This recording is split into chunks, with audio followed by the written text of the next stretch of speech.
Ladies and gentlemen, please welcome. I cannot believe this is actually happening. Well, believe it, Saxton. What a moment.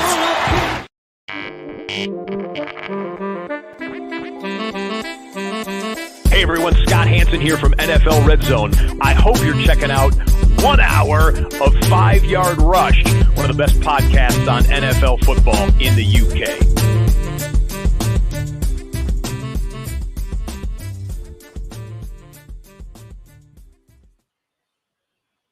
Yo, what's happening, Rush Nation, and welcome to Draft Night. It feels like this off-season has culminated very slowly in tonight, and tonight is just going to go absolutely ballistic.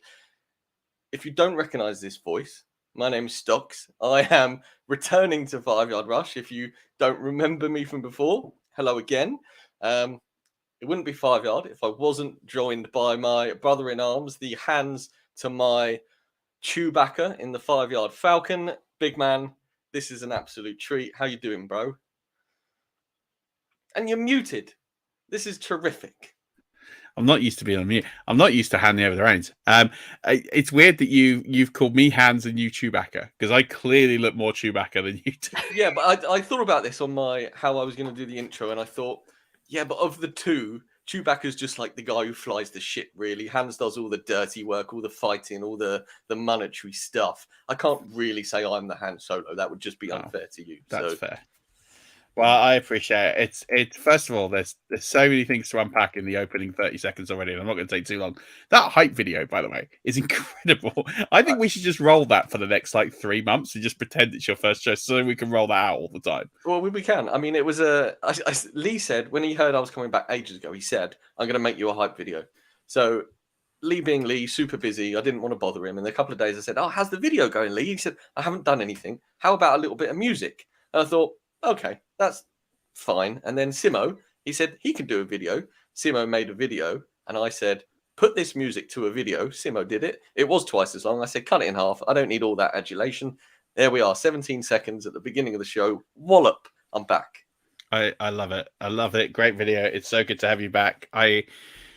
It's a good day. It's a really good day to have you back, and also to have one of my favorite guests, and I guess technically one of my bosses as well on the pod to welcome you back as well. It's just awesome. I'm going to hand it over to you, Stocks. So today's guest, I would like to say before I introduce him, as soon as we got onto the live stream, he asked me how the golf game was going, and I haven't spoke to this guest in a long time. So the memory recall there straight off the gate was fantastic. Of course, we're talking about the managing editor of Fantasy Pros and Betting Pros, Rankings King, host of the Fitz on Fantasy podcast, overall amazing guy whose memory is like an elephant. It's Pat Fitzmaurice, everybody. Pat, welcome back to 5 Yard, buddy. How you doing?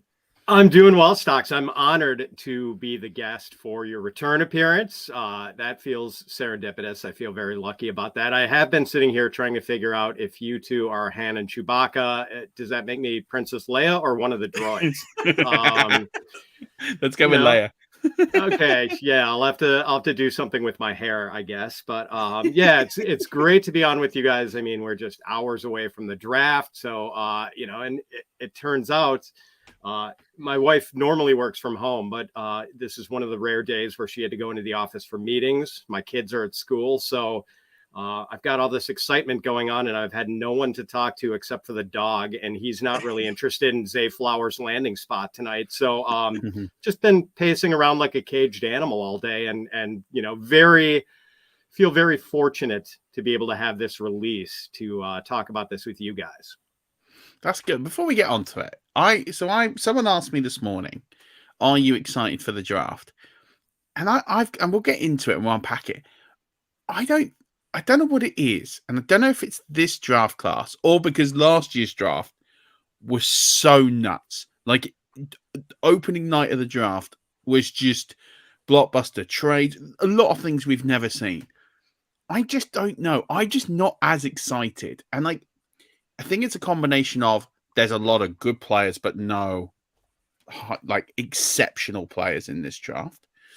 And then you have, I think all the exciting trades are done. I just don't see there being that many. I mean, we'll unpack it. But I'm kind of just like, it's not going to live up to the last couple of years. And I'm a bit nervous that it's just going to go back to like a draft of 15, 20 years ago, where you've just got a lot of guys, a lot of contributors. There's going to be a lot of good play. I'm not saying this is a poor class. I just don't think it's a great class. And I think I'm a bit like, and normally when it's been like that, Tampa have been picking pretty high in the top 5 or 6. So then you're like, okay, well, we're at least going to get one of the good players. And now I'm thinking, like, I'm not really sure who we're going to get. And too many people are mocking Anthony Richardson to the Bucks. And if that happens, I might just quit.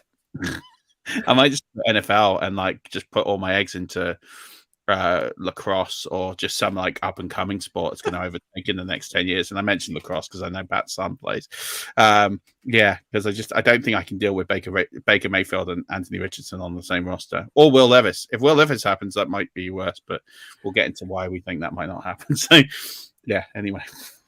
Yeah, I think a lot of your takes are spot on, Murph. It is probably a slightly below average draft class, a little light on star power, a little light on depth at some positions. I mean, there's some positions that are pretty good. It's a good year if you need a cornerback, good year if you need an edge rusher. But yeah, there's some other places where the draft is lacking, not a great year for wide receivers. Quarterbacks, sort of a beauty is in the eye of the beholder type of thing, as we just heard from you, if you're not that high on a couple of these prospects. But I do think, as far as every draft is unpredictable, but I would say that on a scale of 1 to 10, with 5.5 or 5 being the typical draft, I would say that this is more like a 7 or an 8. I do think there is a lot of intrigue with this draft, and Daniel Jeremiah of the NFL Network was saying that when he does his mock, normally he can at least be assured that 27 or 28 of the players he has in the first round are going to go in the first round. And he thinks this year he'll be lucky if he gets to 20. Wow, okay. So yeah, there could be a lot of unexpected names going in the back half of the draft tonight. So just on that point, because I can completely understand that point, because I probably look at this draft class and think there is maybe 18 first round players by grade. About that number. I mean, I think depending on who you grade and how you grade, you might fluctuate to 22, you might fluctuate down to 16. But I think that's the sort of rate. I'm sort of at 18 is about where I'm at on players who I think would go first round in most drafts. And would have a traditional first round grade. So I can totally understand that point of we could see some random names, because traditionally you'd have quite a few DBs, especially safeties. This is an awful safety class. This is probably one of the worst safety classes I've ever seen. I can't, you've got one standout player at the top. You've got a couple that are day 2 guys. And then and the floor just goes. I don't think you'll see more than 5 or 6 starters out of this class, max. And I think that's really unusual. Same goes for interior offensive line. Poor center class, and I think that's what kind of makes this intriguing. I guess that's right. So I think once you get past the first half of this draft in the first round, I think it will be interesting, because I do think it could be random. I think you could see 2 receivers go in the first round. You could see 5. This really could go any which way, and I think that is the interesting part. But I guess I kind of feel like the first half of the first round could be quite chalky. Maybe you might see a little bit of surprise, but I don't think it's going to be that nuts.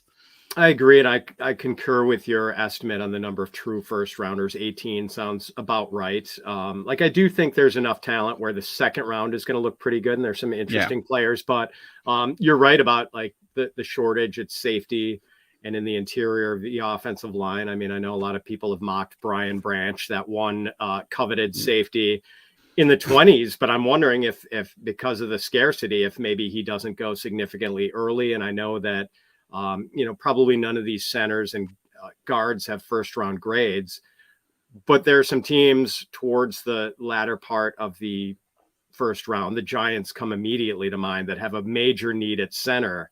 So it wouldn't surprise me. I think I have them mocked for a wide receiver, but it wouldn't surprise me if they just decided to take one of the centers seizing an opportunity since there are so few good ones and they probably aren't going to last very long. Yeah, that's fair. See, I'm already getting trolled, Pat, by the way. Heard Tampa Bay are trading up for Will Levis. Thanks, Stacey. Let's go with no. Absolutely no. Dear God, no. I was listening to a podcast today. I think the former Vikings general manager, Rick Spielman. He was saying they were talking about building their big boards and their brackets and stuff. He was saying that NFL teams only really tend to have a first round grade on 16 players, and then past that, it's a bit of a crapshoot. So yeah, I think you're both right with that, and it's going to be one of those classes where you said it, Murf, with the centre class being poor and the guard class not being poor. And there could be the team that goes after Skronsky as the tackle and says, well, we need a guard desperately. We think you can play there instead. We're going to take a punt. And because it's that class where risks might need to be done in order to fill positions. Lost Stocks. Yeah, he's right, though. There might be some reaching where teams are trying to fill needs, and so maybe some guys who would normally be projected in the second or third round could be pushed into the late first, early second. Yeah, I completely agree. I think that could happen, and I think you're going to see some that perhaps the day 3 picks maybe fall in the day 2. And then you'll have some, I think you're going to get some players really fall down boards. I think you're going to have players that were mocked at the high end of round 2, mid round 2, could slide deep into day 3 or even further because team needs will start to kick in then. And because there is so few guys, it is going to be fascinating. I agree on Stronsky, but I don't think he's going to be on the board that long because he is one of those players that he is that good. He is a first round talent. Like, I don't see him making it past 15. I think he's going to go before then. Brian Branch, I don't think makes the 20s because he's someone I think Tampa will snap up. They've moved Antoine Winfield Jr. They haven't signed Logan Ryan. There's a big position of need there. It would depend on tackles. I just don't think Tampa go quarterback. I think they're going to go tackle, or if Branch is there, I could totally see them going that way because it is a big position of need. They can't pay someone in free agency to come in and play that position, and it is quite an expensive position to fill. So I think it's going to be interesting. So I don't think he makes the 20s. I think unless the Bucks get a tackle they're desperate for, then he could. But I don't think so. So I think it's going to be fascinating. We should really break into this and look at this from. Actually, before we do that, you're a Packers fan, Pat, and there's obviously big news this week before we unpack back to the draft about Aaron Rodgers. Now, I've spoken to a lot of Jets fans about this. I haven't spoken to a lot of Packers fans. What's the overall sentiment for you and for Packers Nation about this trade? It's been long in the making. It's been long expected, and now it's finally happened. What is the general feeling for of this trade, and how you think the compensation's worked out for the Packers? I think the general feeling, Murf, is that most Packers fans are sort of happy to turn the page and start with a new quarterback. And I think the sensible Packers fans realize that maybe our Super Bowl window has closed for the time being. And since the Jets appears to be opening, it makes sense for us to move on, see what we got in this quarterback who, oddly enough, we drafted just a month or so into COVID back in 2020. I mean, it seems like such a long time ago, and we still don't fully know what we have in Jordan Love yet. I guess I was pleased with the compensation. It was interesting. People were talking about which team had leverage in that negotiation. And I think both teams were woefully short on leverage. And it was sort of a game of chicken. I don't know if that phrase carries in England, but it did feel like two cars hurtling headlong toward each other. Who was going to turn first? I think maybe the Jets turned first. The Packers obviously didn't want to have Aaron Rodgers come back and have this problem with two quarterbacks and not be able to move on and at least see what they have in this first round pick from 2020. The Jets ready to win now with a Super Bowl caliber defense and just lacking the quarterback to maximize these attractive weapons they have with Breece Hall and Garrett Wilson. So I think it made sense for both sides, but I was pleased with the compensation. I heard it was sort of maybe one of the hangups had been some sort of protection for the Jets against a retirement for Aaron Rodgers after only one season. And the Packers didn't have to make any sort of guarantee like that. The only condition on them getting a 2024 first from the Jets is that Rodgers has to play at least 65% of the offensive snaps. So barring some catastrophic injury, the Packers are going to get a 2024 first. And that sort of puts them in a good position because either Jordan Love is everything they'd hoped he'd be, and they're ready to move in boldly into the future with him as their quarterback, or he's terrible, which could be the case. And if that's so, well, they're probably, going to have a top 10 pick for next year, and they're going to have this Jets first round pick. So they're going to have the ammunition in what is tentatively looking like a pretty good draft year for quarterbacks in 2024 to, get their guy if they're convinced it's not going to be Jordan Love. And as far as Jordan Love, I'm a little bit of a skeptic. I was not pleased with that draft pick, to say the least, in 2023. I had wished that they had gotten more help for Rodgers or, built the defense or something other than a quarterback who they actually traded up to get in that draft. And we've only seen Jordan Love make one start, and it was kind of a catastrophic start. Aaron Rodgers had COVID in 2021. So in early November, Love had to make a start against the Chiefs in Kansas City. And the Packers basically squandered one of the better defensive games they've had in the last 5 years, where they were actually shutting down Patrick Mahomes. And really all they needed was Jordan Love to string together a couple of completions in that game to get a big win in Kansas City, and he couldn't do it.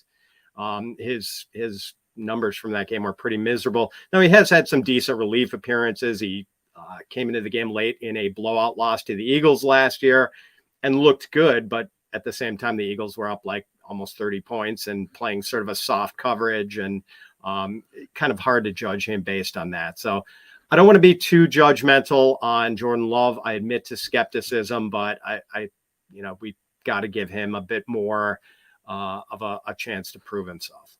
Well, 3 years is a long time. I'm still more shocked that you think that Aaron Rodgers walks into the Jets as the day one starter and he's not having a camp battle with Zach Wilson. How dare you? How dare you besmirch the great name of Zach Wilson? Zach Wilson, he did vow that he was going to make things hell on whoever came in. So, I guess Aaron Rodgers will have to win that job in training camp. Yeah, I mean, the only way I could see Zach Wilson doing that is either setting his mom loose on Aaron Rodgers or letting down Aaron Rodgers' tires.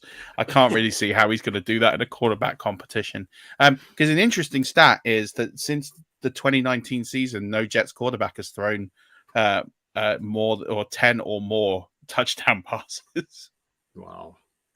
Since 2015, there's no quarterback that has thrown 20 touchdown passes in a season. The last guy to do it for the Jets, Vinny Testaverde? Ryan Fitzpatrick. Oh, that's right. Nice season with Eric Decker and Brandon Marshall, I believe, is his primary receivers. 2015. So, yeah, it was the last time a Jets QB threw for 20 touchdowns or more. So, yeah, they obviously know why they're getting in Aaron Rodgers, because we've seen enough Zach Wilson. It's probably not a bad thing. Speaking of draft picks, let's go on to quarterbacks in the draft. It seemed like forever we were going to look at the Stroud, Young, which way is it going to go? They're clearly going to be 1-2, and now we've got all this noise with Will Levis to Houston. What are both of your thoughts? Where do you stack up on your evaluation of Levis and these other two quarterbacks, and what do you think is going to go down on draft night with these guys? I'm skeptical of Levis, but it does appear that the NFL seems to be higher on him than the fantasy community is. I think he's got some mechanical issues, but he does sort of have the Josh Allen starter kit as far as the size, 6'4", 229 pounds, very strong arm, good straight line speed. I don't think he is as creative or as elusive a runner as Josh Allen is. As my Fantasy Pro colleague Thor Nystrom has said, he has seen Will Levis get crash test dummied quite a bit, where he just runs and kind of doesn't move and makes himself a sitting duck for on-rushing defenders. His pocket presence has been questioned, but it does appear at this point that there is a demand for him and that he is very likely going to be a top 5 pick. And strangely, at the expense of CJ Stroud, who was thought to be, along with Bryce Young, maybe one of the safest floor prospects. And granted, some people have been questioning how much of it was CJ Stroud and how much of it was, the fact that he has played with some phenomenal receivers. I mean, in 2021, his receivers were Garrett Wilson, Chris Olave, and Jackson Smith and Jigba, who, two terrific first-round receivers who made splashes as rookies, and a guy who's going to be a first-round pick tonight. But I think one of the things that is rumored to be maybe sort of tanking CJ Stroud's draft stock is his poor performance in this S2 test, which is meant to sort of gauge quick processing. And apparently Stroud had a very poor score in that. And maybe the NFL teams are taking a hard look at that and wondering if they can trust their future to someone who basically tanked in this test. But we don't know. I mean, that could be smoke, and maybe CJ Stroud is a top 5 pick after all. So that is where these quarterbacks go. That is the primary source of intrigue tonight, because I think we could see Bryce Young is going to go number 1.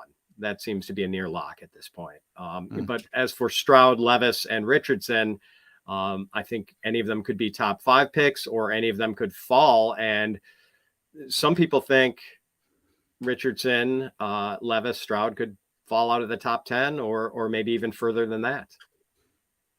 It's bananas. We every year we do this. We look at the draft class coming in and say, this is a great draft class, or towards the start of the seasonal year, as it were. And we think, Bryce Young, Heisman winner, CJ Stroud, elite quarterback. And then it gets very close to draft day, and we start to think, is Bryce Young, he's got this size issue that never proved the problem of Alabama. CJ Stroud, this new S2 test. I mean, is this the first year it's been done? It's replaced the Wonderlic. He came out and said, I don't test well. I'm a football player. I play football. My evidence is on the field and fair play.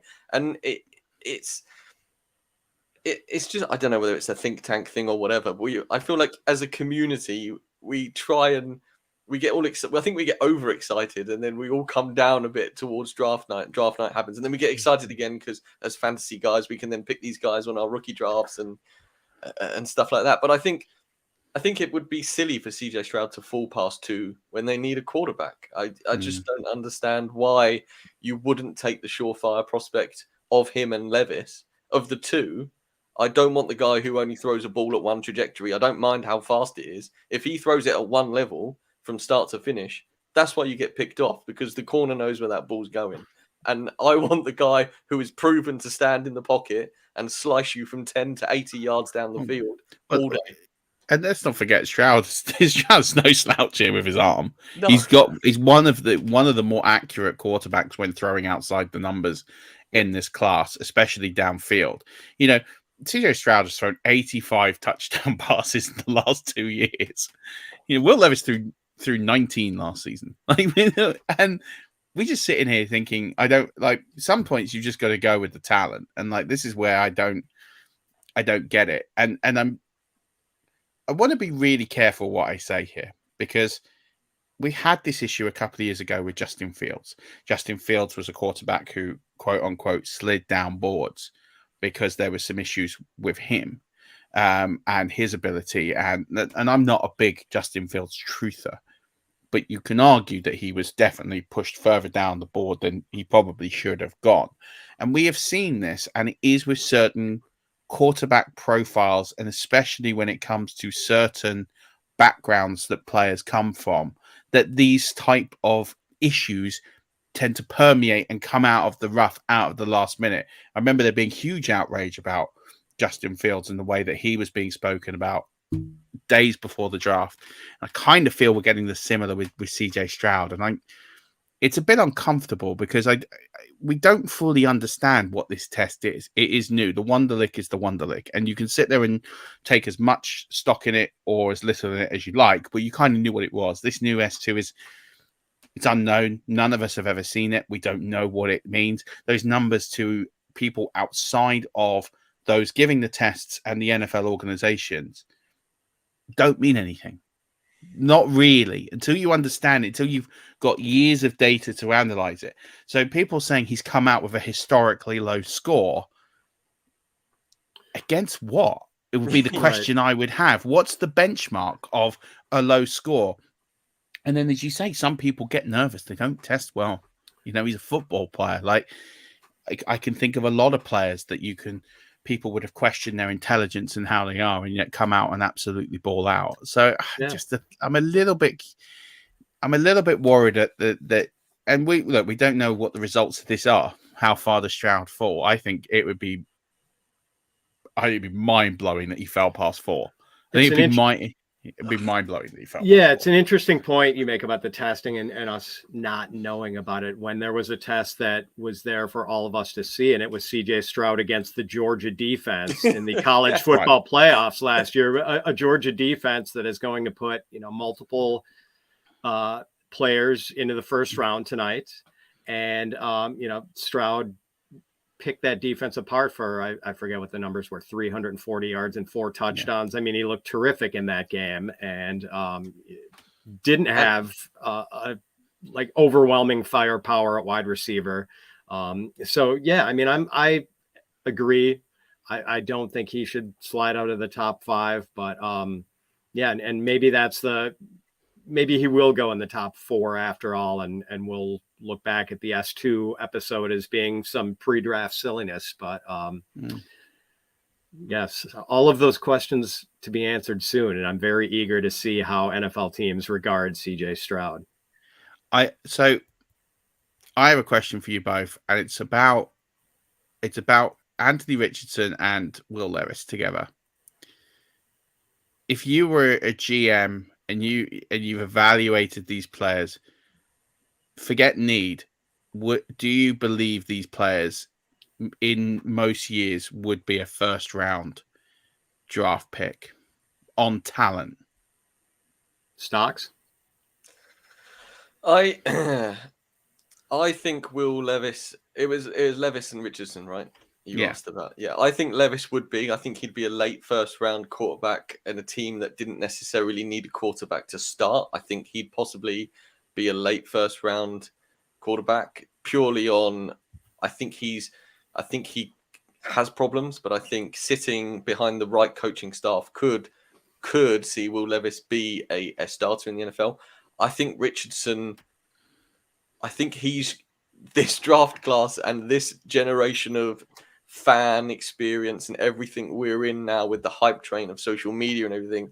I think Richardson's combine performance, he could have never played football at Georgia, did what he did at the combine and still received the hype. Because let's be honest, the football he played at Florida, was it was not good, Murf, right? There isn't a Gators fan out there that thinks Richardson's a good quarterback.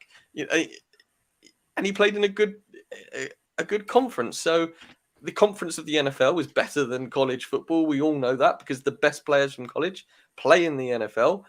And I think there's just been some sort of crazy explosion where Richardson's being talked about as a top 5 pick.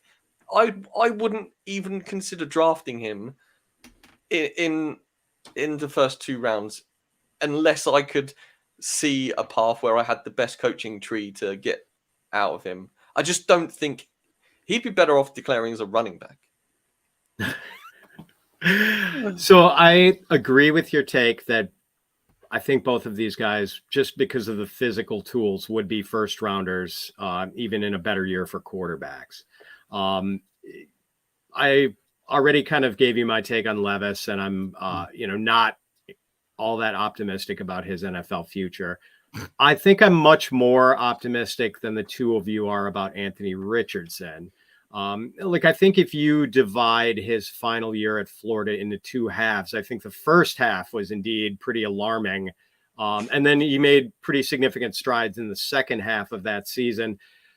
I know people are going to look at the completion percentage, 53.8%. I mean, that's horrid.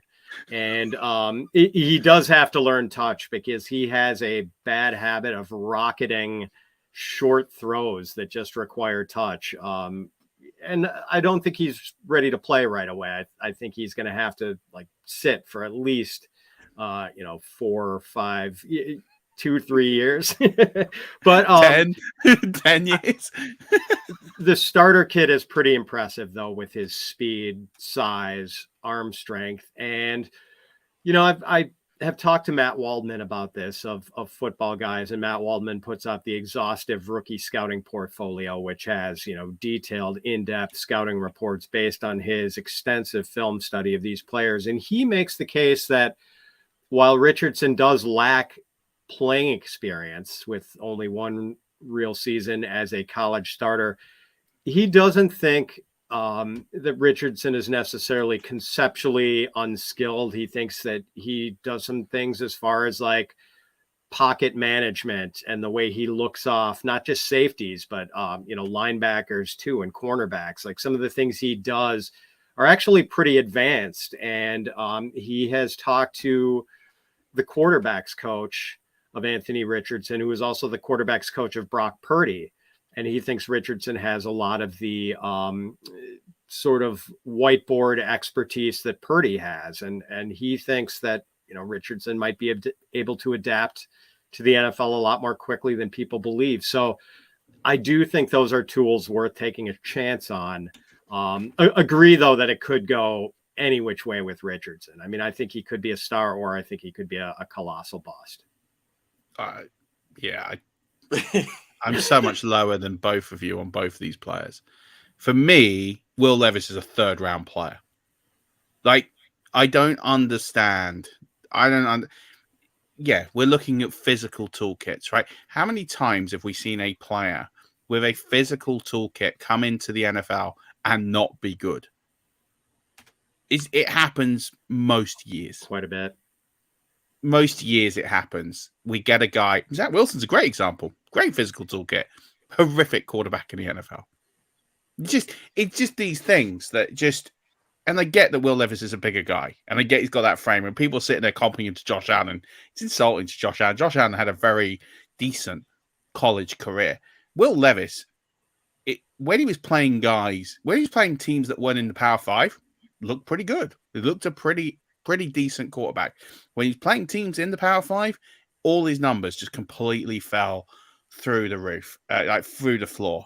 You're talking about his touchdown rate halved, his completion percentage dropped 6-7 points. The guy was sacked on over 30% of his pressures. An NFL coach is not going to sit there and accept the fact that Will Levis takes sacks.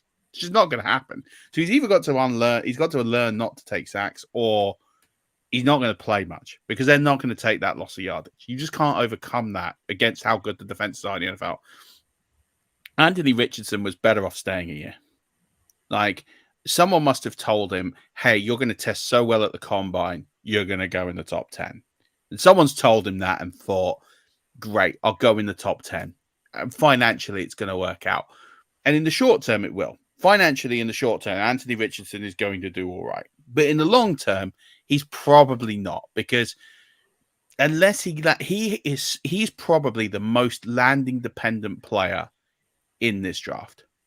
Because if he goes and lands somewhere where he's not going to coached or developed, he's done. He's not going to get any further down the road. And we're looking at Kyle Trask, was a very similar player who was a much better college quarterback. And he unfortunately landed in a landing spot that on paper went, oh, well, this looks good. He'll play under Tom Brady for 2 years. He'll learn from the GOAT, and then he'll take over. Well, clearly the fact that they've signed Baker Mayfield says that they're not happy with his development. So clearly he didn't get that coaching, and he went to a team that was all in, only focused on winning now, was not focused on winning for the future, and didn't think to really either develop this guy, or they did, and he's not taken it the way that he should have done. It's hard to know what goes on behind the scenes. Anthony Richardson could very easily fall the same way. And I think unless he imagine Anthony Richardson going to, I don't know, like for me, he needs to go somewhere like the Rams, where he's going to get, it's not going to happen because he's not going to fall that far down the board. But that would be the landing spot for me, where I think he's got half a chance to succeed. He's got a quarterback in Matt Stafford who would probably take him aside, who would probably coach him and develop him and would help him out as much as possible. But he's not going to fall that far. He's not going to fall. I mean, that's where I think his value is. I'm with you that his physical traits and moldability, there is something there. And I would put him at the top of the second from a sort of grading perspective, because I think there is that natural upside of, if you can unlock and coach and develop the player, there's something there. But I just think he's going to have to sit for 2 years before, and if he goes at 4, he's going to have to start. Like, you can't draw, like, he might not start week 1, but he's going to have to start by the bye week, because the pressure on the fan base will be on him to start, because he's going 4th overall. Like, you don't see many of these guys going in the top 4 sitting, that long. People use the Patrick Mahomes scenario, but he was picked outside the top 10, and he was playing behind a former number 1 overall quarterback. He's going to be playing behind Gardner Minshew, who I like Gardner Minshew. I think he's perfectly capable of starting in the NFL, and I think he could start the whole season for Indianapolis, but he's a 6th round player. And that's how people will view it. Whether rightly or wrongly, that's how people will view it. It's a great point about landing spots. And unfortunately, some of the best places for him to go where he could work with a quarterback whisperer like Sean McVay, Doug Peterson, Frank Reich, he's not going to any of those places, unfortunately. And the places he could go where, somewhere like maybe the Raiders or something. I don't personally think the Raiders are going to take him, but like that would seemingly be a good spot, because he would be able to learn for a year behind Jimmy Garoppolo. But at the same time, I know that probably working with Josh McDaniels would not be like best for his development. And Matt Waldman told a story about that, where apparently, like, as soon as Josh McDaniels got to Denver, like after he had his first meeting with Jay Cutler like went to his agent and was like, get me out of here now. Like, he just didn't want to work with Josh McDaniels. So, like, hopefully he does land in a spot where he could, sit for a while, have a decent quarterback guru somewhere who could work with him. But that's the thing. I mean, we sometimes make the mistake of thinking that these players with raw but intriguing skill sets are going to get coached up in the NFL. And that's sort of not how it works. Because, I mean, the NFL coaches are busy going about the business of game planning and trying to win games. And like, it's not really, they're college professors. They're not grade school teachers. They want players who already have the skills in place. And now we're going to deploy you in this way, and working with them on that. They don't want to work with these guys on fundamentals. No, they're fine from taking a solid foundation to acclimatizing in the NFL and developing that toolkit. And if that takes 6 weeks, 8 weeks, maybe a season, you go, fair enough. But yeah, you don't have these guys, because what's the life expectancy of a coach in the NFL? It's like 2 or 3 years. Right. They don't have that time. If they don't get, and especially when the pressure comes on a 1st round quarterback, you don't get that guy playing, he's done. Like, the coaches in most cases is done. There's a rare example where you've got Jordan Love, but it's understandable. He's sitting behind Aaron Rodgers. And I don't think that Matt LaFleur probably wanted Jordan Love.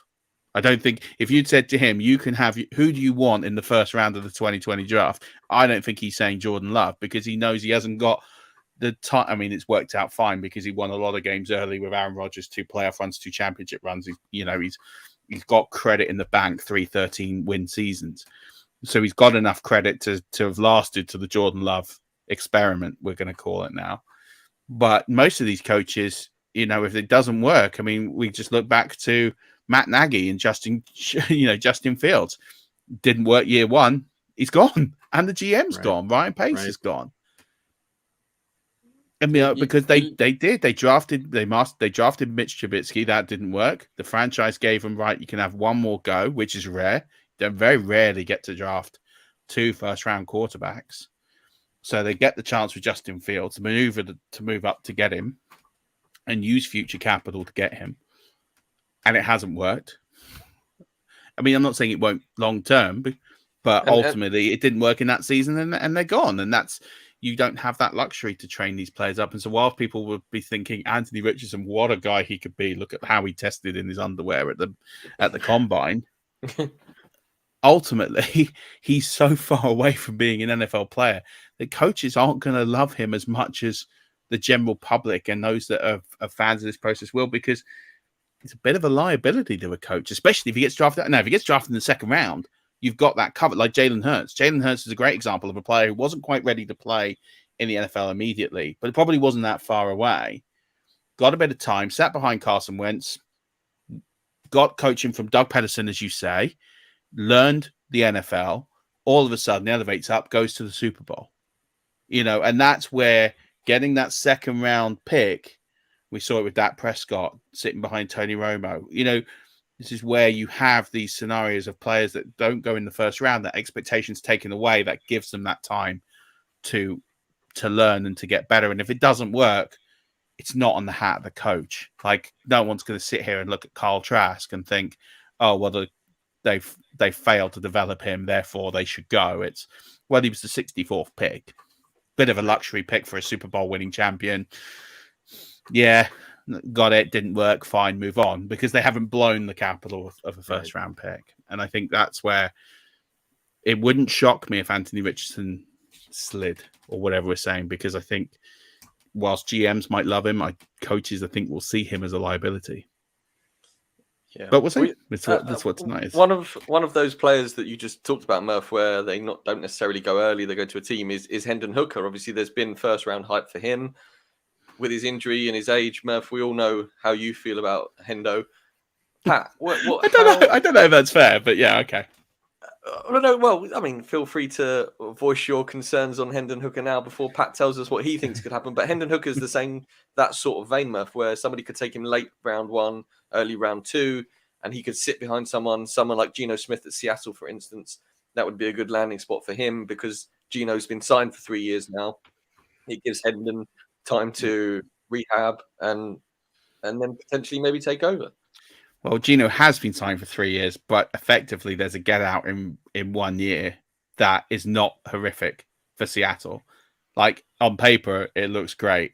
Actually, in reality, Geno is in a prove-it year. He just got a very nice prove-it deal with some more guaranteed money. But realistically, it's not a bad contract.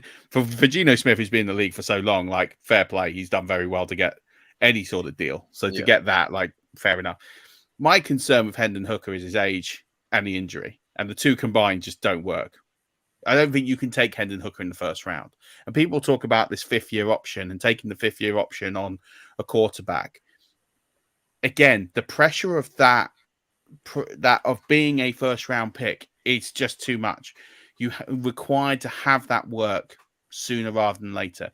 Hendon Hooker is not going to play this year, because he's not going to be available. A report's come out to saying he'll be ready for week 1. Great. Let's say best case scenario, he's ready for week 1. So he's missed rookie camp, training camp.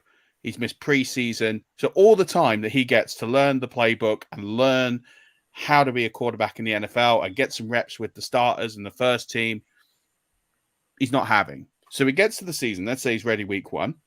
He's on the scout team. So he's not going to get any snaps with the starters or with the first team. He's not going to get any with the seconds, because you need to have your backup quarterback ready to go. So effectively, he's on scout team and he's playing with practice squad players. That's not going to help him acclimatize to the NFL. So you can't take Hendon Hooker in year 1 and put him in a starting scenario. So you have to write off his first year completely, because he's not going to have enough exposure to be ready. And you can't take a guy like that in the first round. I think the danger of that, I think we saw was it Jeffrey Simmons, I think, for the Titans, where they took him, but knowing he was going to miss most of his rookie season in year one, but he was an exceptional talent. I don't think you can say that about Hendon Hooker. Hendon Hooker's coming in the NFL 25. He's going to miss most of his year 25 season. He's going to be 26, almost 27, where for his sophomore season, he's not going to have developed anything on the field to suggest he should start. So he's going to have to start his 26, 27 year as a backup and hope he gets an opportunity. That's just too old. We've seen these quarterbacks come in like Chris Winkie, who have come in much later in life, and they just, by the time you get up to speed in the NFL, he's going to be 30. And at that point, he's already at the tail end of his career. That's my only concern. I have to say, lovely guy, brilliant character, brilliant locker room guy, the kind of guy you would love. If he was 3 years younger, I would sit here and say he's got every potential to be successful in the NFL, but 3 years is a long time. I don't think you can, with that injury and missing all of year one, I just think you're asking for that pick to come and burn you. Again, take him in the second round and it develops and it works out, then great. And if it doesn't, it hasn't cost your franchise a notary pick. And I think you can get away with it. But I don't think the 5th-year option gives you enough cover to take that pick and it not work. To your point, he is older than Tua, who has been in the league for 3 years. And I think he's only 5 months younger than Kyler Murray, who's been in the league for 4 years already. And also, he does not have the exotic tools kit that Will Levis and Anthony Richardson bring to the table. He's got a good arm. He's, somewhat mobile, not as good an arm as Richardson or Levis. Not as mobile as Richardson, or definitely not as mobile as Richardson. And I think my concern, and I know this concerns Thor Nystrom, our Fantasy Pros college evaluator, is that he played in Josh Heupel's offense, and Josh Heupel bisects the field, literally bisects the field for his quarterback, so they only have to read half the field. And that's a major problem. And Josh Heupel was the play caller at the University of Missouri when Drew Lock was coming up. And, it was Heupel's system that helped trick NFL evaluators into thinking that Drew Lock was a valid NFL prospect. So, yes, I have those concerns. It's going to be interesting, though. I've seen him mocked as early as 12 to the Texans. I've seen him mocked to Seattle with their second pick at 20.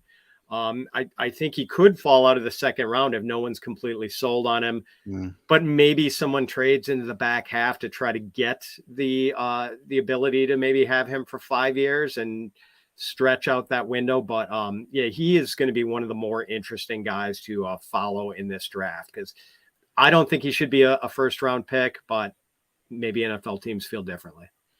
Yeah, I'm totally with you on that. I think, and again, I look at the 5 quarterbacks and I think outside of Bryce Young, probably the best character, the best spirit, determination, leadership, qualities from what I've seen on field and how they, and like all of those intangibles are great.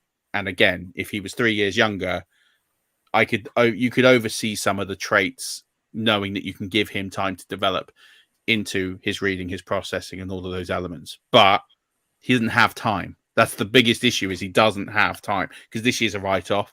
And then you're looking at future years. He just doesn't have, he doesn't have that time that a 21-year-old prospect like Anthony Richardson is going to have. You could sit Richardson for 2 years or 3 years if you need to. You sat Jordan Love for that long because you could. He's old. He's young enough to where you can absorb that. But we'll have to see what happens. I'm curious to look at this running back class. Is there anyone?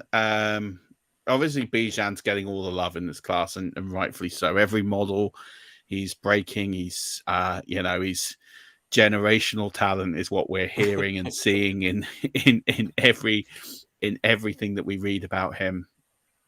We think he's going to go tonight. It wouldn't shock anyone if he did.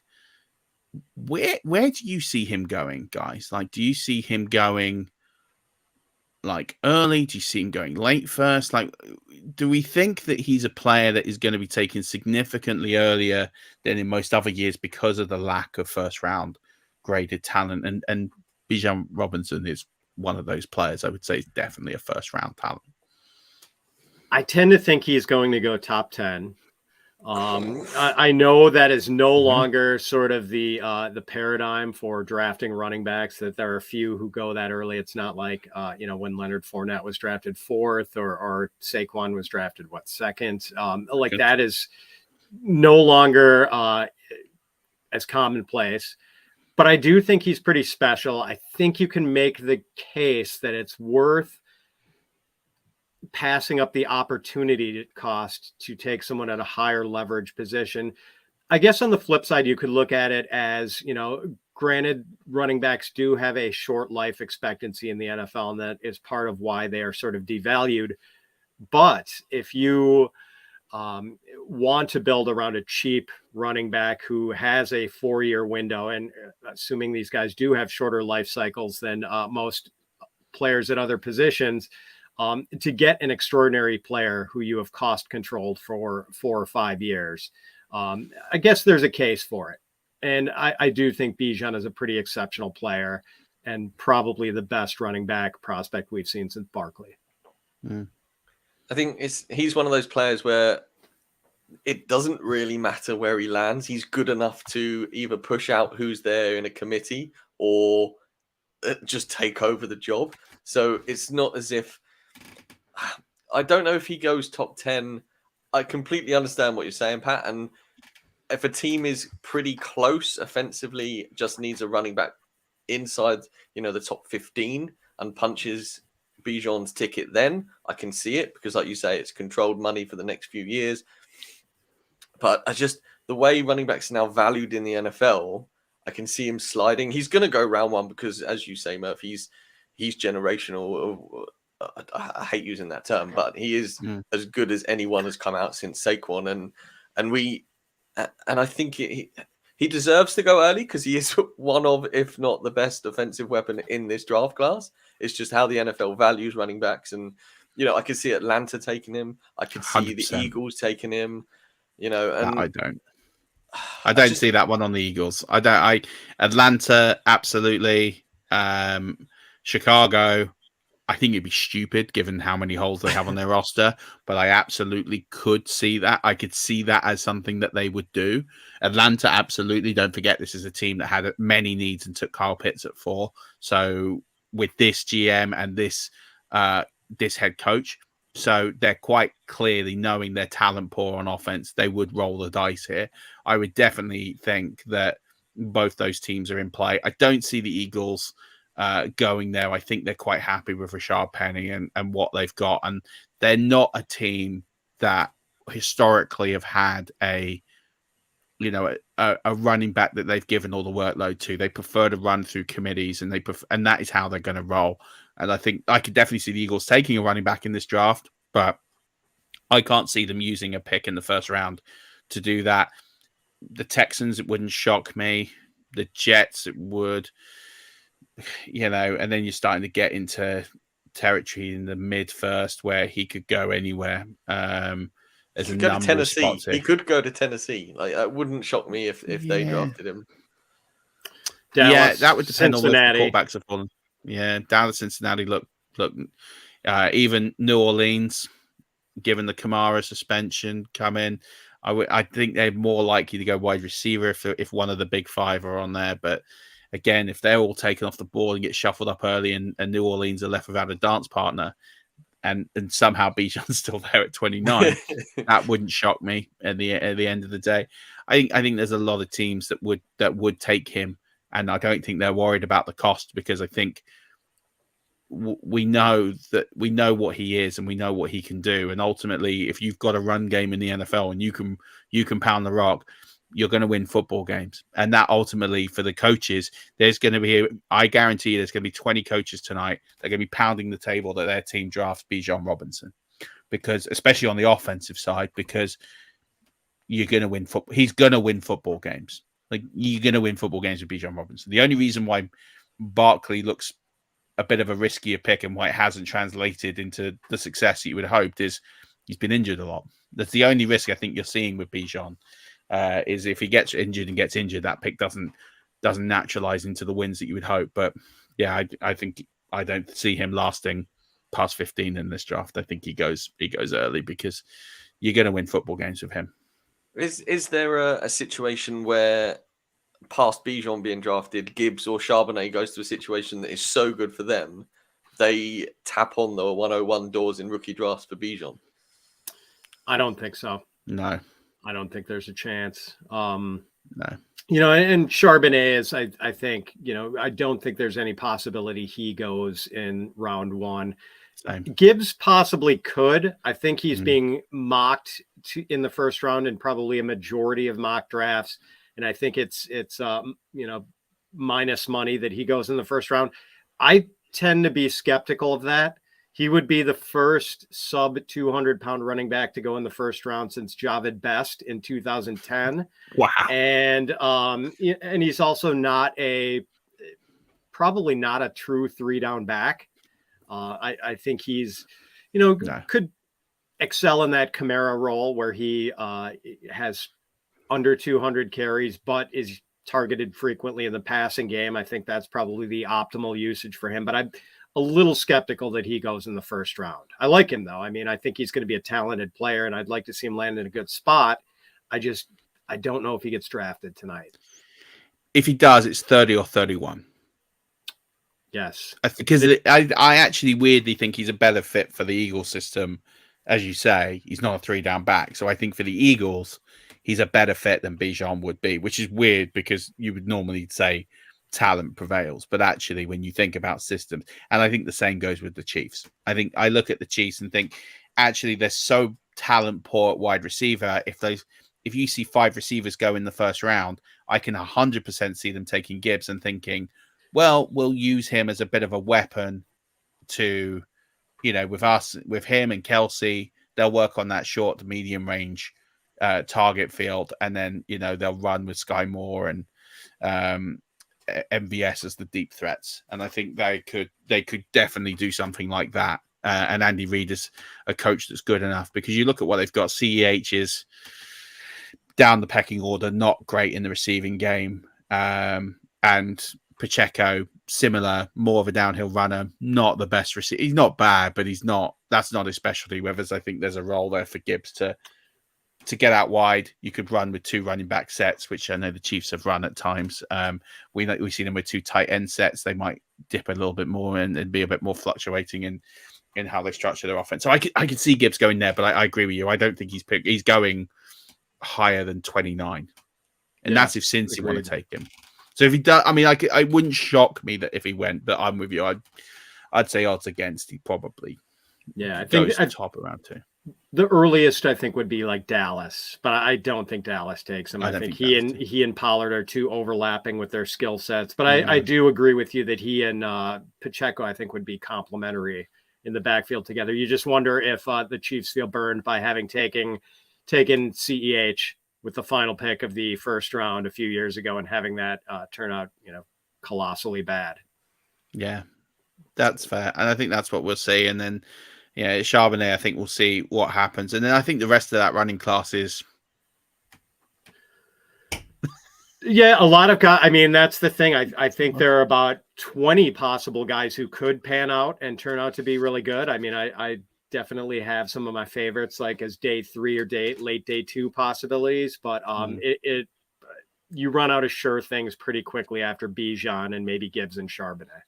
Yeah, it definitely starts to tail off. There's not, as you say, there's a lot of dart throws. It would not shock me to see some of these guys and you think, oh, how did they fall that low? Well, it's what I'd say is a lot of dudes drafts. There's a lot of dudes. There's not a lot of studs. There's a lot of dudes. Yes. And I think there's a lot of dudes here that can break out, and we won't break through all of them. But I think when you're thinking about rookie drafts, I think you're looking at those running backs. I don't think Charbonnet is a super flex, no chance in a 1 QB.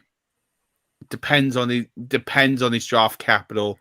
If he goes high enough in the second, I think he could squeak into first round of rookie drafts, but it also wouldn't shock me to see him in second round of rookie drafts.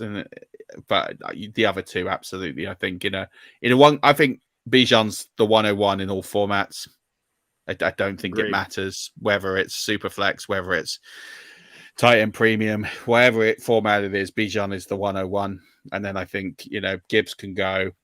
He'll go high in a 1 QB. He'll go mid first, late first in a super flex. Agreed. Murf, you mentioned receivers. How many do you guys think are going to go in round 1? And if you think a lot are, who of those are potentially overvalued in your eyes? I think the ones who could go in the first round, Jackson Smith and Jigba will. I mean, he's the one mortal lock.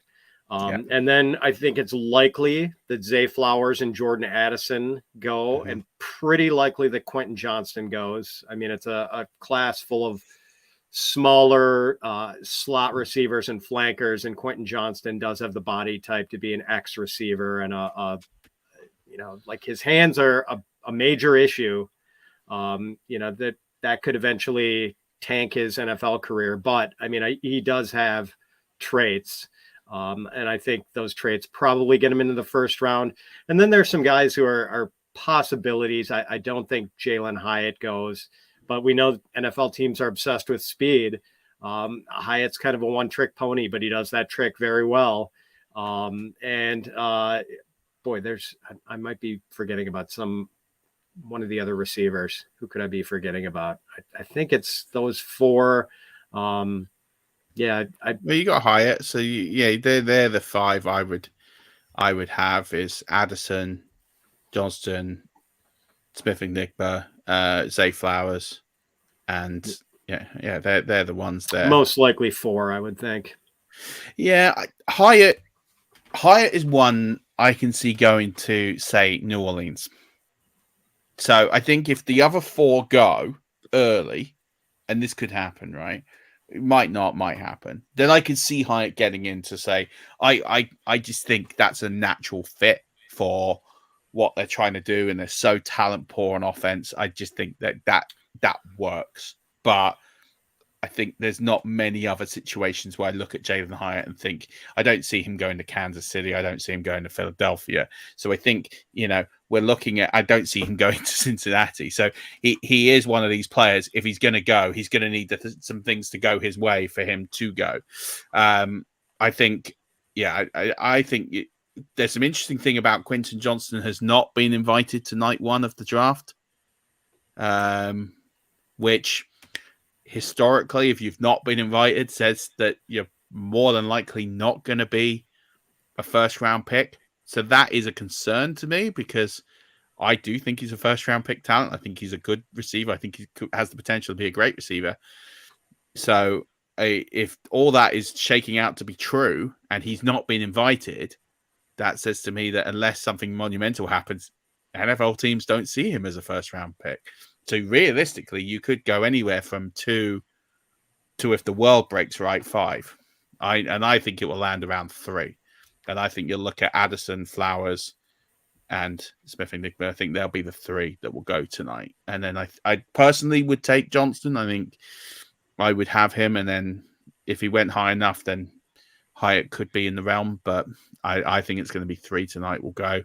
And then I think those other 2 will go very high on day 2. I think they'll be gone by pick 45, pick 50 tops. I don't think we're going to be waiting around for those guys to come off the board. No. Same with Charbonnet. I think he's gone by pick 50, 55. Yes. He'll be gone by that sort of range because the drop from him down is massive. So I think, these players will go. And the same with whoever doesn't get drafted tonight out of those 5 will go early, because the drop to the Tillmans, the Rice, the Mims of these worlds is just too great. It's too great. And I like all of those players. I really like Tillman. I think Tillman is undervalued. I think he's a sneaky value for teams if he falls low enough. But there are some concerns, as there is with Rice, as there is with Mims. All these players have huge question marks about them that maybe the top 5 guys don't.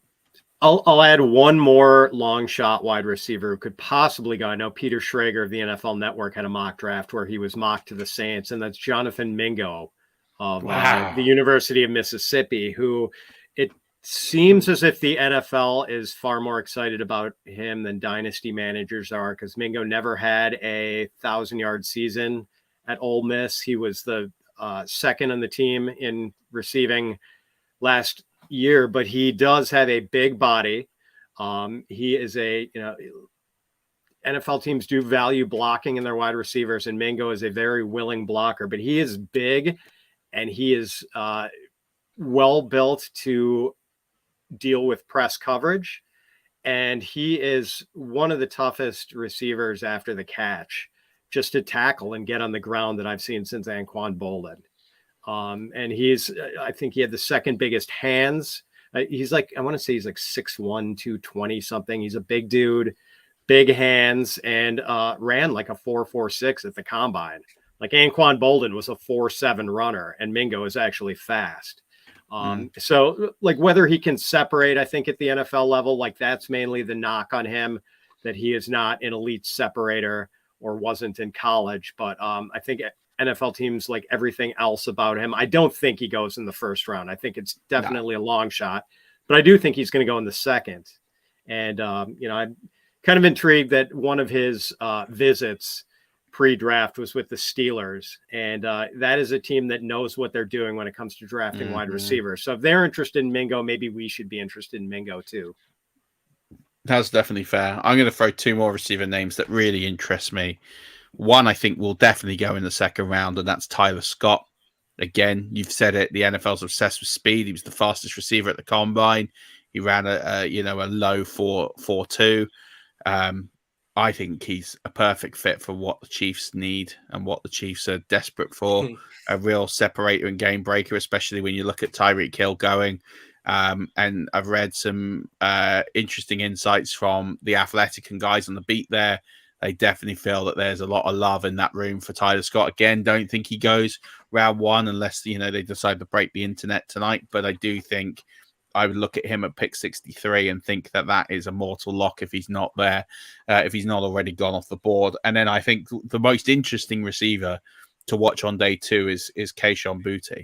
He could literally go high 30s, or he could go undrafted. He could literally fall anywhere on the map, depending on how people view him, because he's probably the most divisive receiver in this draft. I think it's probably fair to say. But I think he's got interesting characteristics that will make him a successful NFL wide receiver. But is he going to deliver that? And is anyone going to fall in love with him enough to take him? So I think he's a really interesting guy where he could go. Because, again, I could see him going round 2. I could see him going round 7. It really is that wide a variance as to where he could go. He intrigues me more than anybody about where he could land. Because it could anyway. Yeah, his first 2 years at LSU were spectacular. Well, first season and a half, because he got hurt midway through his sophomore season. But he was really exciting. And he's one of those guys who, even though he doesn't test well, I know that Matt Waldman compared him to like Jarvis Landry and Robert Woods. Guys who are just good receivers and are good at getting open, even if they are not, even if they don't test especially well. Yeah. So it's going to be an interesting time. Yeah, Boutte is like the forgotten talent of this draft class. Started really hot, like Pat said, and then he could be so good in the NFL. And he's one of the guys I'm sort of rooting for to improve as he gets into the big leagues. Tight end class, people have been drumming on about this tight end class now as being superb for as long as there's been draft talk. This is the best tight end class, and the tight ends in this class are fantastic. Do we think more than 2 tight ends go round 1? And who's your favorite to maybe not go round 1 but be effective in the NFL? I think it's probably going to be exactly 2 with Michael Mayer of Notre Dame and Dalton Kincaid of Utah. And I think it's believed that Mayer is sort of the all-around player. The comparison has been Jason Witten, which, Witten had an amazing career and was productive for more than a decade. And then Kincaid, who I think people see as more of a pure pass catching tight end, not really a blocker, but he's a really good pass catcher. And, some people are saying he could go as early as 13 to Green Bay. Yeah. I don't know if anyone else sneaks in. Darnell Washington of Georgia, who's actually the second best tight end on Georgia. Next year, I mean, absolute first round Brock Bowers is going to be early first round pick next year. I mean, he was top the best. 10. Tight end, best tight end in college football without question. But Washington is just enormous. 6'7", 270 pounds, and I think he ran a 4.4 something. And then they showed like video clips of him moving a blocking sled around like it was like a parcel delivery man. Just walking around with, other guys were struggling to move the blocking sled like 3 feet, and Darnell Washington was like, where do you want it? So he could maybe sneak in, but apparently he's got sort of an old foot injury that maybe has teams a bit scared of him. Luke Musgrave is another one. He's had some injury issues, but he is nearly 6'7" and runs like a gazelle. And some people think that maybe he has the most pass catching upside. Maybe even, as much as Kincaid has, but he's also dealt with a lot of injuries during his college career. So I don't think he goes in the first round, although he's been mocked there in a few spots. That's crazy. And that's it. And a guy I like who's under the radar a bit is Sam Laporta of Iowa. Love Sam Laporta. Yeah. Yeah. I mean, he's just really a gamer, and he's great after the catch. And I think he's a good pass catcher, really good track record at Iowa with George Kittle, Noah Fant. They build tight ends. Hawkinson. That's what I mean. They tight ends in Iowa, and great. I think right up there with breaking tackles as well last year. Yeah, and at least those other Iowa tight ends played in functional offenses. I mean, Iowa's offense last year was one of the worst in college football, and Sam Laporta still managed to have like nearly 700 receiving yards, and was far and away their best weapon on offense. And wherever he goes, I think he's going to enjoy playing with a quarterback who can actually throw a decent spiral and has a chance of hitting him in the numbers, because he didn't get that in college. Yeah, I like Laporta. I think he's an awesome talent. I'm a big fan of him. It's a great tight end class. I think you could see as many as 10 or 12 get drafted. Yeah, which is mad for tight ends. You would never see this many tight ends get drafted, but there's a lot of really good. You're going to see a lot go end of day 2, day 3. Schoonmaker of Michigan is one that pops to mind. Strange of Penn State is another one. Zach Kuntz, just because he tested so well. I mean, he's an athletic marvel. So we could see maybe up to like 7 going by the end of day 2. Yeah, that really could happen. Like it's phenomenal how deep this class is in terms of. It's just a shame it's a position that doesn't impact fantasy football all that much.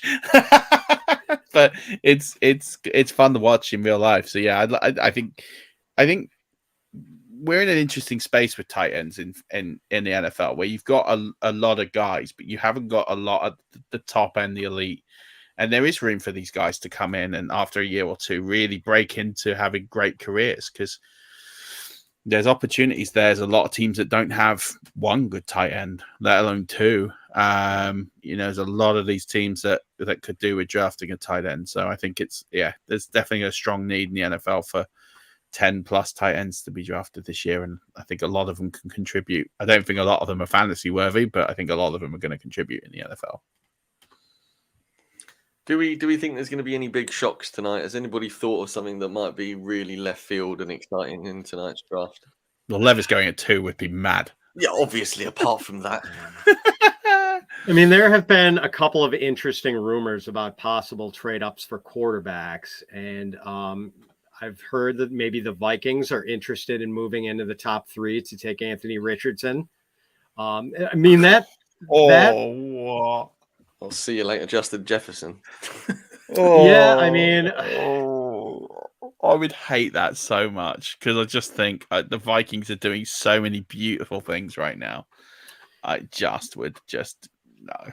Yeah, I mean, and I don't know that they have the draft capital to really do that, but that Cardinals pick is definitely in play. I don't think the Cardinals want to draft there, and the Cardinals are a really intriguing team because they've got that pick that we'll see what kind of heat is on that pick for a possible trade up for a quarterback. And they've got DeAndre Hopkins, who could be moved tonight. He could be the A.J. Brown of this. Well, I think the A.J. Brown thing was wholly unexpected last year.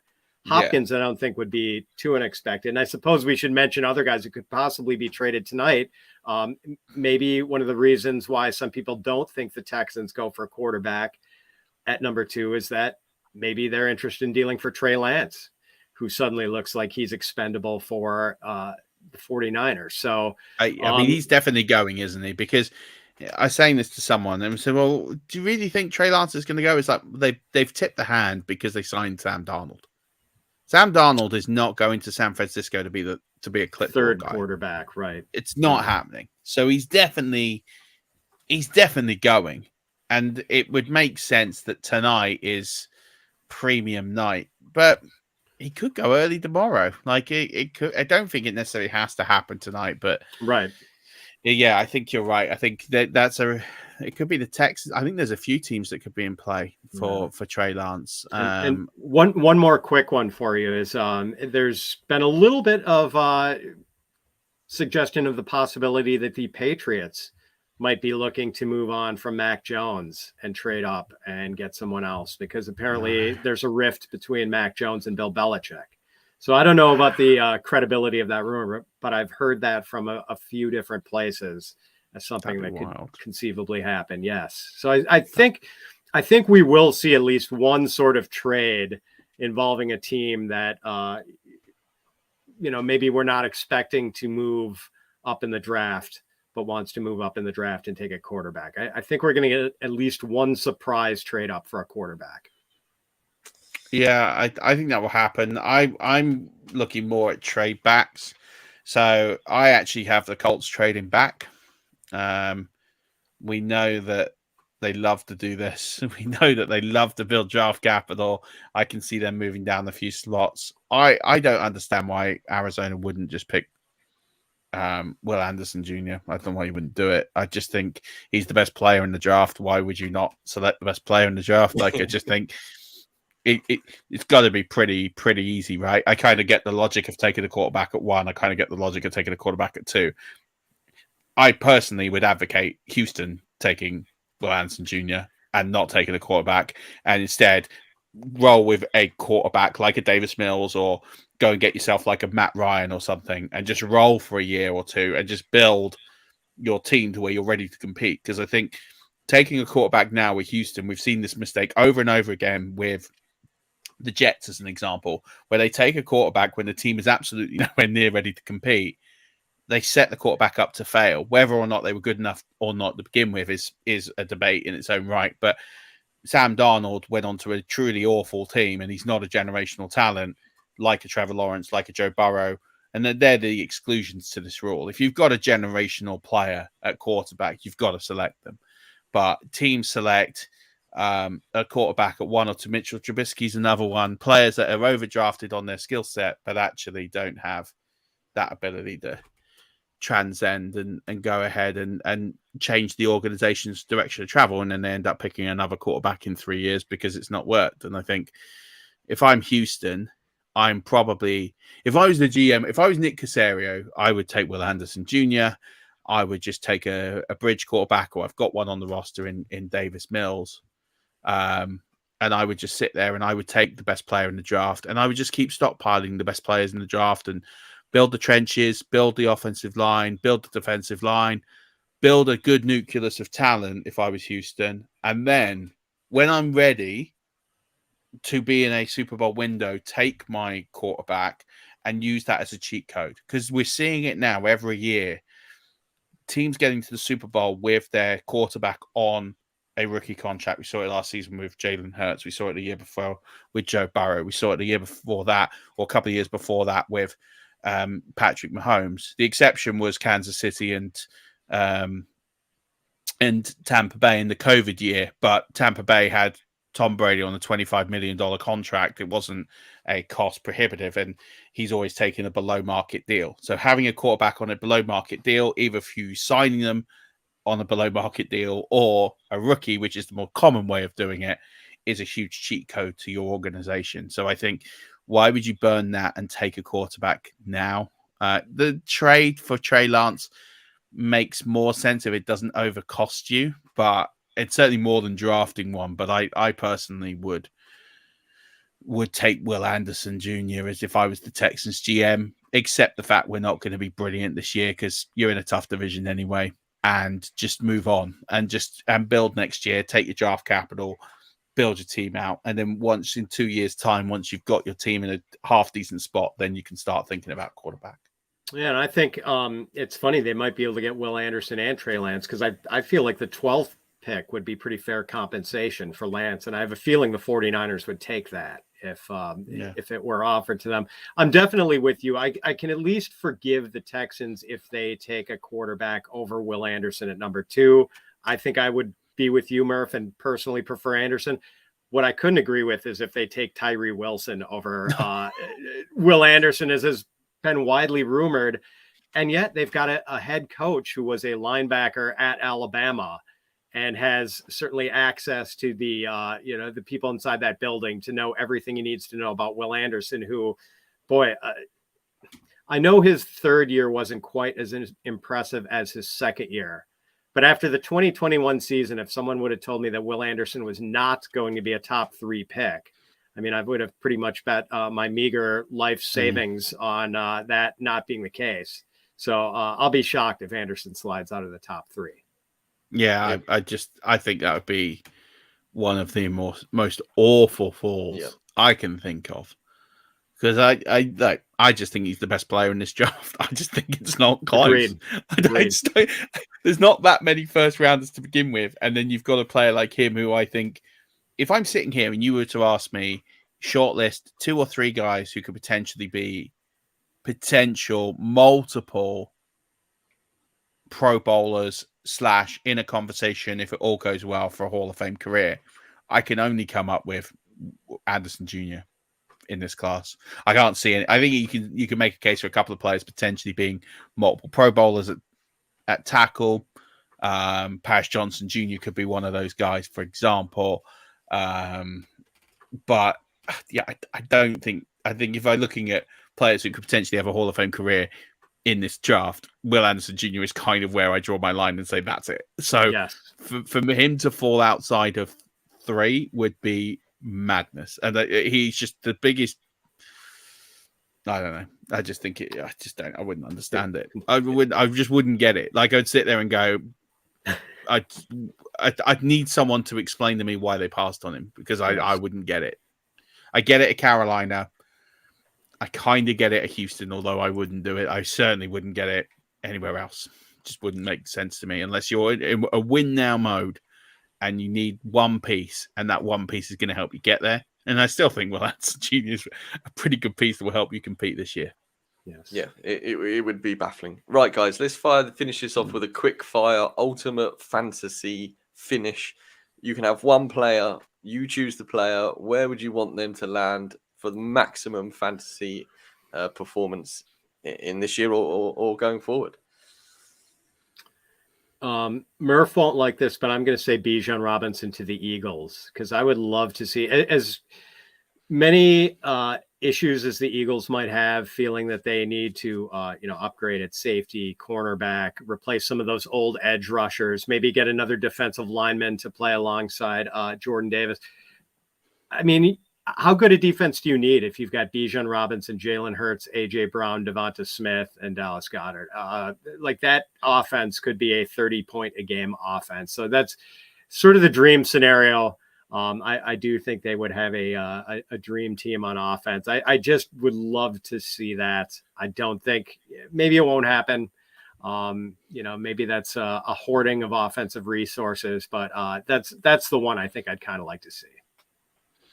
I've got one that I think is I won't say highly likely, but I think is one that wouldn't shock most people if it was to happen tonight, and that would be Zay Flowers to the Los Angeles Chargers at 21. I just think that just fits for me like absolutely perfectly. Going to be the heir apparent to Keenan Allen. You're going to put him on a great, highly charged offense. We know that Mike Williams can't always stay healthy. He's going to get plenty of opportunity. That team can support 3 wide receivers as well with the amount they put it in the air. We still don't know what's going to happen with Austin Eckler. Let's say he gets moved on as a player. You could also watch out for in the next 2 days as to what happens with him. if they move on from Eckler, this ball's going to go in the air 650 plus times next year, and people are going to be there to catch it. And Zay Flowers could be very, very good, not just year one, but I think from a dynasty perspective, he could vault up to the second wide receiver for me in dynasty if he goes to the Chargers. One, because the capital stacks up, but two, I just think you want to get as many guys on that Chargers offense as possible. And I think that one would really excite me if it was to happen. I like that one too. It seems like a lot of people have Jordan Addison mocked there, but it seems like he and Keenan Allen have slightly redundant skill sets. They could use a speed dimension, and Flowers would give them that. And we know that Herbert can exploit that because he's done it with Heighton and whoever else he's had to go over the top. Random X receiver here with pace, insert here.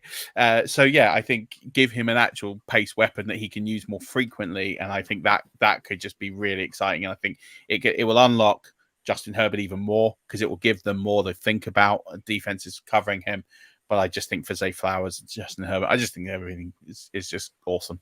I just love the Chargers. I think they're a great team. So give them great players and get them better. Fair. My only pushback on that is like.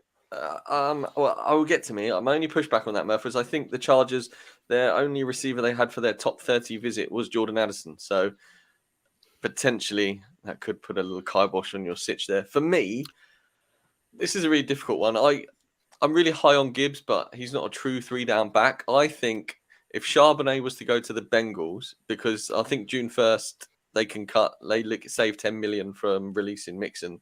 So I think if Charbonnet was to go to the Bengals and just exactly the same as the Eagles, load up that offense with an even he could be a 3-down back. I think he's got the skill set to do so. And if you were to stick him there with Joe Burrow and just be that short yardage blanket when Burrow goes through his progression so quickly, nothing there, bosh, Charbonnet, give it to Charbonnet. That would be absolutely fantastic. I like that one. That'd be cool. That would. Well, and also there's some rumor about is Mixon going to play much next year? He could have an impending suspension, with some off the field stuff. So that would make a lot of sense. It's going to be fun. I'm a bit more excited now than I was, I would say, a few hours ago. Well, if Pat and I have managed to spend the hour and a half hyping up the draft for you to be excited, Murph, whilst you slam into your work life, then that is our mission. I'm always excited. Yes. I'm just saying I'm less excited than I would be in previous years. I think it's again. I just think the lack of talent, but elite talent. But yeah, I think you're right. I think there's a lot of scenarios tonight with trades. I really hope it happens. I hope it puts on a really good show. Kansas City looks like a fun place to host it as well. So I'm excited to see what they do. And I really hope that the commissioner doesn't get in the way of the draft too much. He's kind of making himself more and more of the star of the show, and it needs to be less and less of that. He is going to get booed. We know that. I don't mind him getting booed. Like I don't mind him playing the crowd a little bit, but sometimes it kind of he drags it on a little bit. Like when they bought the chair, was it last year where they bought the chair out, or was it the year before? And then they had people from the crowd making pics from the chair, and it was just a bit like, okay, like we've done that once. That was funny. This is the 32nd time we've seen a team come and draft out of the chair. Like, come on, let's just move. Like, I get it. I just before we go, right, and conscious we've been on for nearly an hour and a half, is I got a fun bit of trivia handed to me yesterday, and it's who was the first player to hug the commissioner when drafted in the first round? That is so obscure that you'd have to know it to even have a guess. It wasn't that long ago, and the only reason I know this is because this player has been in the news this week. Then that's the only reason why it came up. Wow. So it was Goodell. It was Goodell being hugged. So it was Goodell. Goodell was the commissioner. This player was drafted in 2010. Oh well, that's me out instantly.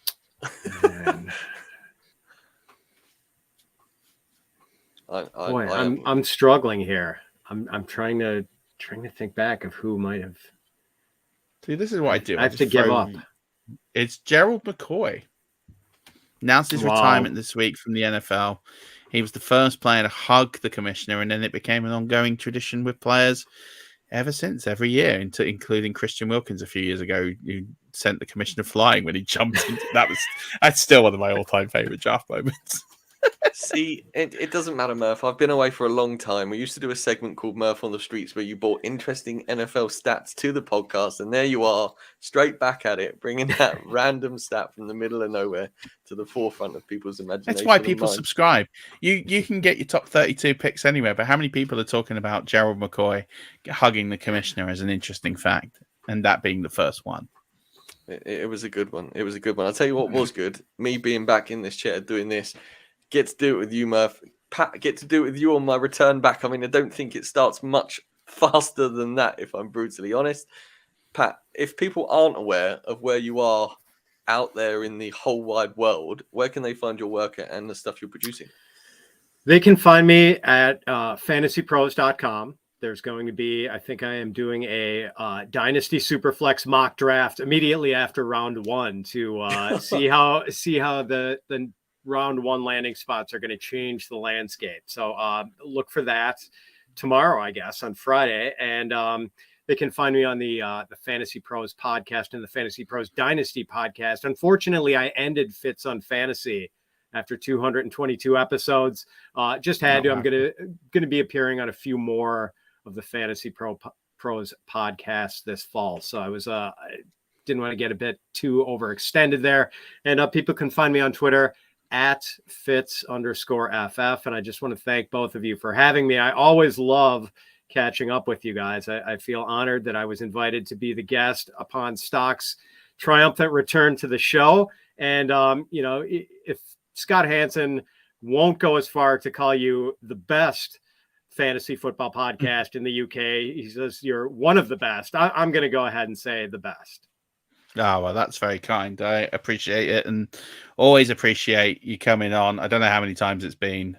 For me, not enough. I am very sad that Fits on Fantasy is gone because I absolutely love that show, but it means you being on the main pod more is great, and Dynasty Pros podcast is amazing. You had a good friend of mine, Tom Strachan, on there recently.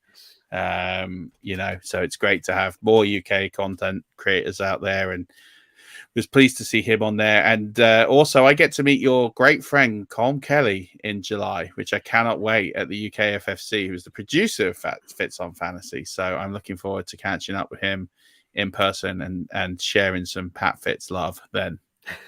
Yeah, we were talking about that. He's very excited to meet you in person, and that's going to be quite an event. I might have to find an excuse to get over to the UK for that. Well, that'd be amazing. I'm looking forward to doing a segment on breaking into creating content for the fantasy football community. So I'm looking forward to doing that. And I'm 2 spots after me is my twin, Will Gavin.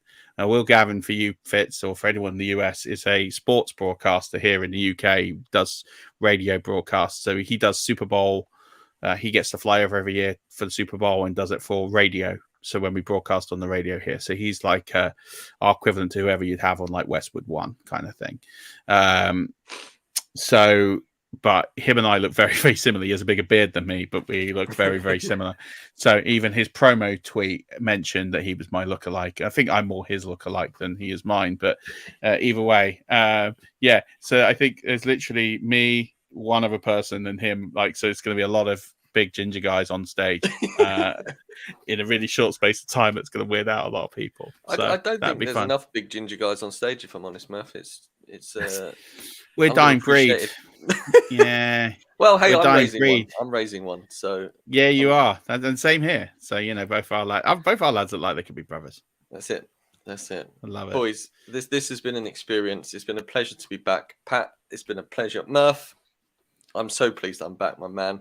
If you don't know where Murf is, you can follow him on Twitter at Murf_NFL. You can go find his Brain Dump and Substack. If you have enjoyed today's podcast, head over to Patreon and check out 5 Yard Rush over there. We have a varying degree of tiers, I believe, Murf, still. I haven't obviously plugged that in a while, so that could be out of date. But Rush Nation, it's draft night. We are mere hours away. I hope your team drafts sensibly and you get something you deserve. It's a bit like the second Christmas for us NFL fans. But until next week, Rush Nation, as always, do not forget, keep rushing.